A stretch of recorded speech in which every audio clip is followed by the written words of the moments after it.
Hi, Chantelle. It's 10:23. I have a nice quiet home, and I'm so happy to respond to you in this kitchen instead of binge, which is what I used to do at 10:23 at night in the kitchen alone. I keep turning in circles trying to find good lighting, and I give up because I'm pretty sure lighting is not the problem. But I'm definitely not going to go fix my hair at 10:23. Okay. You were asking me, such a good question. Will food always be my focus? We have complete control over what we focus on. That's good to remember. Chantelle, you're so sweet, and I'm happy to respond to you. I feel like I'm being interrogated.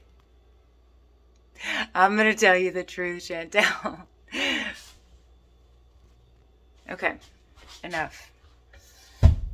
Chantelle, you are so sweet, and you have left me several comments over the past several months, and you often share with me that you have a family, and that as much as you like, tell me if I'm getting this right or wrong, girl. Don't let me speak. Don't let me put words in your mouth. By the way, Chantelle left me a really sweet comment underneath my November 17th video. Today is November 17th, so this is pretty up to date. And she said in that comment, it just seems like all I do is think about food. Will this ever go away? I think I'm getting that just about right. Chantelle, you have mentioned in comments before that you have a family, and that as much as you like the idea of bright line eating, as much as you like the idea of eating this way, that it's so much work, and that you just feel like you're constantly thinking about what you're eating and what your family's eating, and you keep starting and stopping. Yeah, I can relate to that. I'm sure so many of us can. That is when we start to realize a lot of things we do are not sustainable. Eventually the cons outweigh the pros, and we quit doing them. It's just not worth it. Let me encourage you. If you have a brain like mine that's addicted, hi, my name is Emily. I'm a faithful follower of Christ, and I'm addicted to sugar, flour, and binging. If you have a brain like mine, it is worth it to address these issues. It is worth it.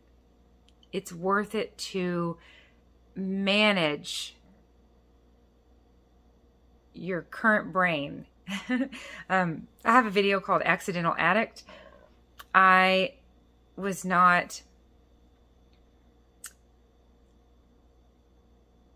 addicted to sugar and flour and binging the way I am now. Probably even, I don't know. I can look back and see where these food issues began early for me, because I have a brain that's susceptible to addiction. Addiction runs through my family, as does mental illness. And those two are quite related. Mental illness sounds really big and scary, but there's an umbrella. That's an umbrella there of depression, anxiety, hormonal issues can cause mental issues, because it's our mentality, and it's our brain, it's our thought processes. If we're having trouble with, it's all chemicals that are not balanced the way they need to be for us to function properly. So I can see where I started using when there were people in my family around me using drugs that were or that are illegal, or much more quote unquote serious. But I'd say this obesity epidemic is quite serious, and I would say there are lots of us addicted to sugar, flour, and binging. So it's most definitely serious. But I started using in high school.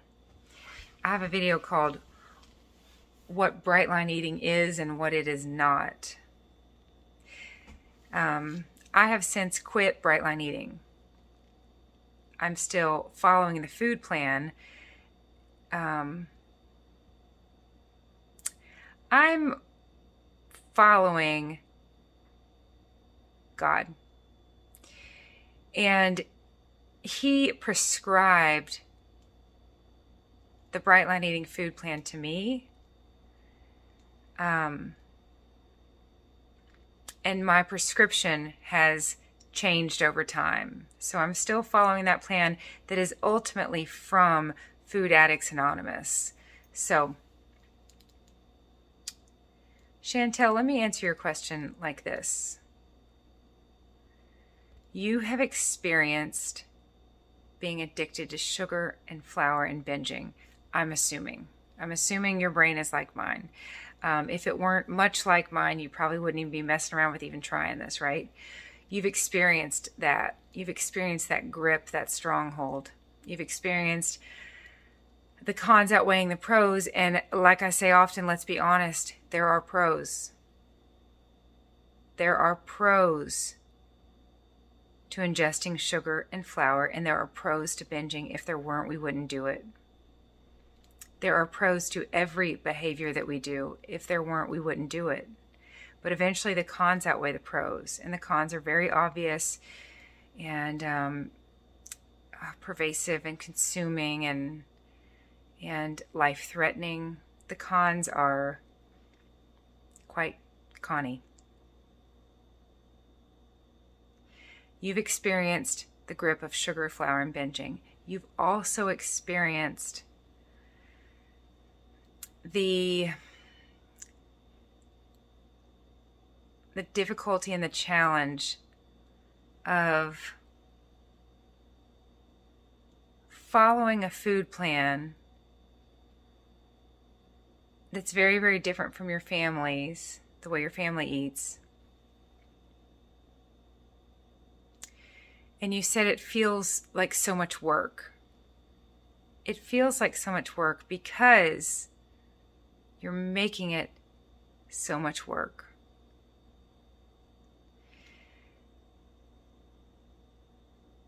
You have experienced the grip of sugar, flour, and binging, and you have experienced following the plan in such a way that's not sustainable.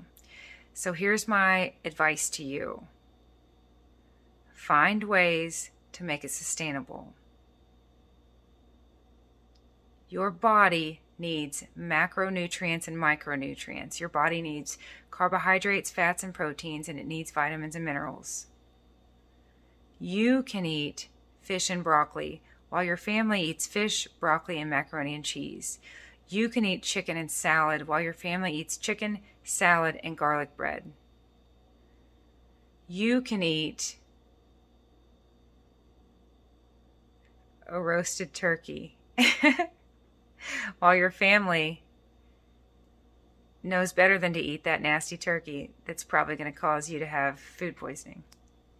That might make more sense in tomorrow's video. You get my point. You can eat protein and vegetables while your family eats protein, vegetables, and some kind of delicious flour covered in cheese. And you can feel great about it because your needs are being met. And you have special needs. We all do. Your family doesn't need the exact same thing you need. If you're like me, your husband's not addicted to sugar and flour and binging. He clearly has issues of his own. I'm not the only one that gained weight, Greg.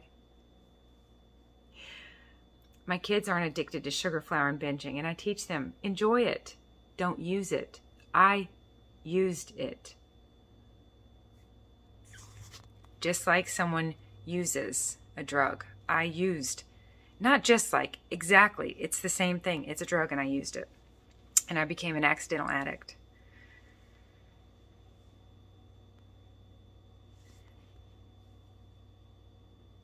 you've experienced being gripped by sugar, flour, and binging. You've experienced following the plan in such a way that's not doable. Let me encourage you.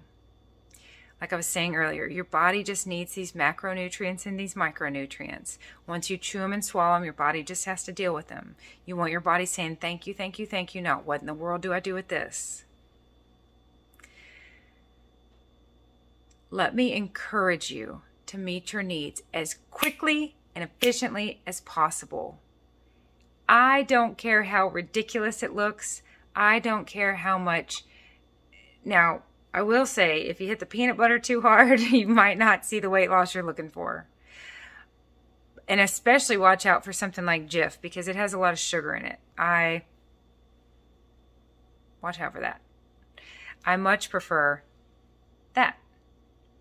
That comes from the Mennonite grocery store down the street. That's almond butter because they were out of peanut butter.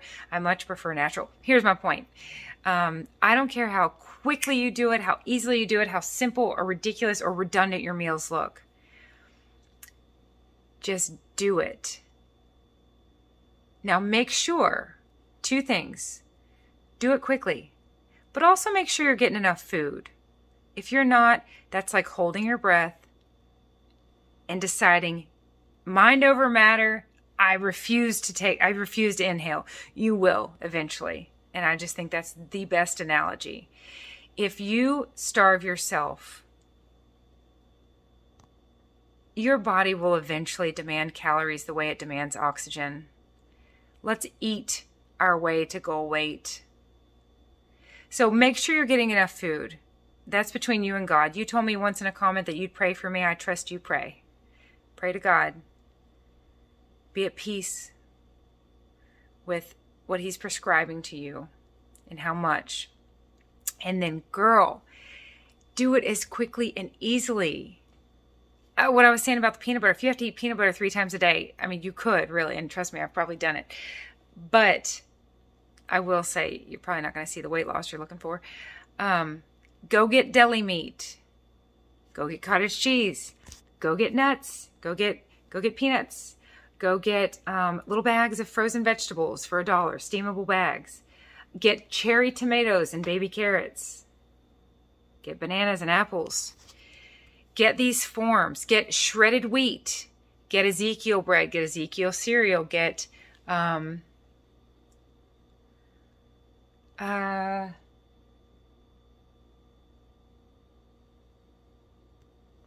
Sam's cereal. I'm just looking.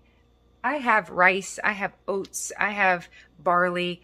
Even those take at least 1 step. Excuse me, at least 2. Everything probably takes 1 step. Even oats and barley and rice, which I love. And by the way, I'm not letting myself buy more oats, even though I'm kind of hooked on my little concrete that I make in the morning now. It's so good. I'm not going to let myself buy more oats until I eat up my rice and barley. Those things, they don't take much preparation, but they take preparation. Go buy yourself a bunch of foods that take 0 prep. Cherry tomatoes is the fastest 6 ounces of vegetables I can come up with, which is why you see them a lot in my videos. Cherry tomatoes, bananas, and peanut butter or peanuts for both my protein and my fat is a very quick, easy lunch that I come up with often. Here's my encouragement to you. For a while, for a time being, make it that easy. Because while you've experienced those other 2 things that I've mentioned several times now, the grips of the addiction, and you've experienced following a program in such a way that just isn't doable. You've experienced that. What you have yet to experience is how good you feel when you've gotten through the withdrawal and you're now fueling yourself with top-grade fuel. You're fueling yourself to go instead of forcing yourself to go, which is what we all do with sugar, flour, caffeine, nicotine, alcohol. The list goes on. All those drugs are ways for us to force ourselves to go or run from things we don't want to experience or celebrate in ways that I've decided the cons outweigh the pros. I don't want to have to recover from celebrating. I don't want to spend any of my 1,440 minutes a day recovering from something that I did to myself. I want you to experience something you've never experienced before. And that's how good it feels to give yourself nutrition steadily. And until you've gotten through the withdrawal, and until you've gotten to the point where you're just firing on all cylinders, feeling better than ever, and your hormones are leveled out, and your body's actually functioning the way it was designed to, make it as easy on yourself as you possibly can.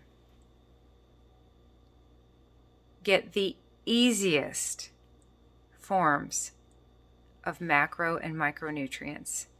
Get the easiest carbohydrates. Get the easiest proteins. Get the easiest fats. Get the easiest fruits and vegetables, vitamins, minerals. And I promise you, if you do that for a month or so, and you really commit to it, and you drink the water, get that water in there, you will feel so good that the pros of eating that way will so far outweigh the cons, to the point where I can't hardly think of any cons of eating this way anymore, because even the time it takes is a blessing.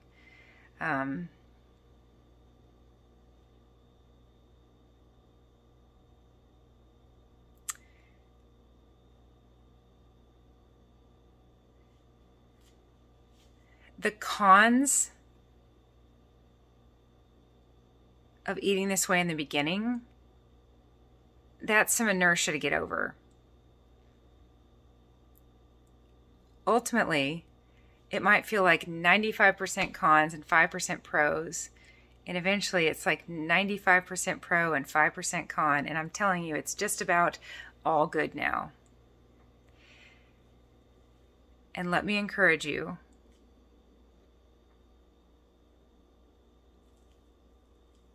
to switch your focus. Why do I do what I do? Because I said I would. Why did I say I would? Because He told me to. If you have discerned, there's a big difference between deciding and discerning. If you've discerned that this is what God wants you doing, go for it and commit. The first sermon I ever heard my own pastor preach was, commitment means we do it even when we don't want to. We do it even when we don't want to, because we said we would. So, let me encourage you to switch your focus onto Him. That'll put things in perspective. In my Endure and Enjoy video, towards the end of that video, that was like my debut back onto YouTube after being off YouTube for several months. I took some time off to relapse. I took some time off to gather data. At the tail end of that video, I'm sitting in the parking lot outside of Texas Roadhouse right before my mom was meeting us there to eat dinner with us. And I was having this realization, this epiphany really, that I am not a victim of the gifts that God gives me. And this is a gift. Enjoy it. I love you dearly. I hope this helps. I am here for you. Feel free to continue leaving comments. Feel free to ask questions. And know that I'm cheering you on. You're not alone. There's a bunch of us doing this together. And like I said, I sincerely hope this helps. Keep your eyes fixed on Him. Hebrews 12, 1-2. Let us throw off everything that hinders us, keeping our eyes fixed on Jesus. Keep your eyes fixed on Him. And until it's easy, keep it really, really easy. Don't make this any harder than it has to be. Carbohydrates, proteins, and fats, vitamins, minerals, weighed and measured, chew them and swallow them. until your body has a chance to regenerate new cells, until you feel so amazing that this is truly how you want to live and how you want to eat. Ephesians 4:22 through 24.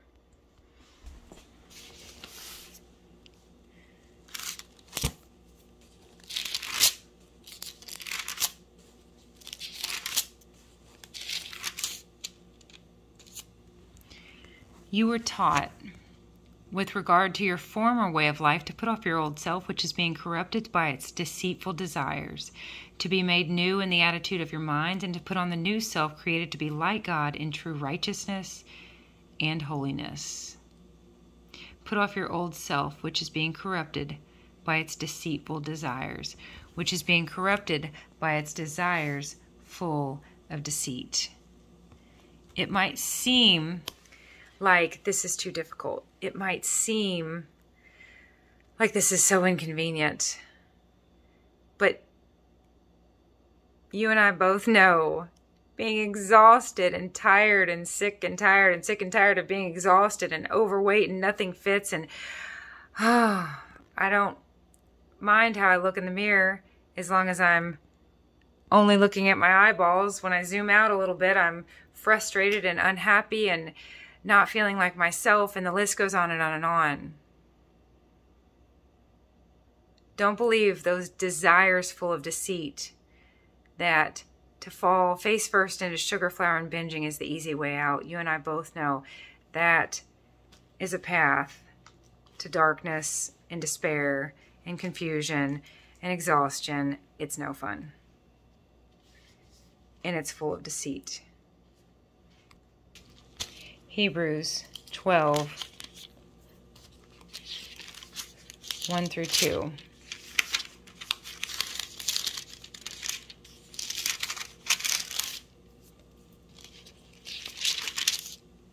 Therefore, since we are surrounded by such a great cloud of witnesses, let us throw off everything that hinders us and the sin that so easily entangles us, and let us run with perseverance, with endurance, the race marked out for us. Let us fix our eyes on Jesus, the author and perfecter of our faith, who, for the joy set before him, endured the cross, scorning its shame, and sat down at the right hand of the throne of God. Ooh. You all know if bear with me. If I cut these apart, then I have to edit them together. So I'm just gonna send this on out there just like it is, and my kids are supposed to wear black and orange to school tomorrow. This is what I wanted to show you. Not my face that close. My basement door there. Hebrews 12, 1 and 2.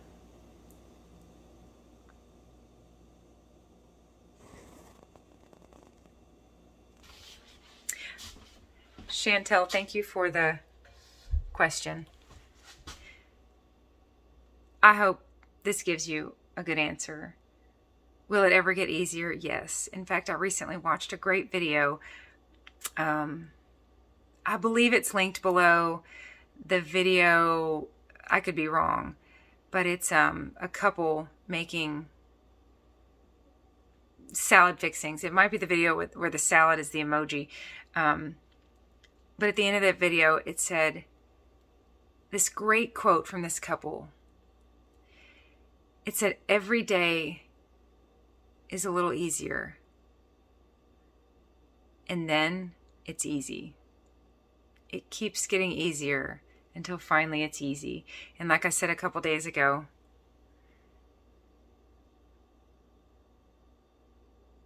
I'm claiming my freedom. I feel free. I am free.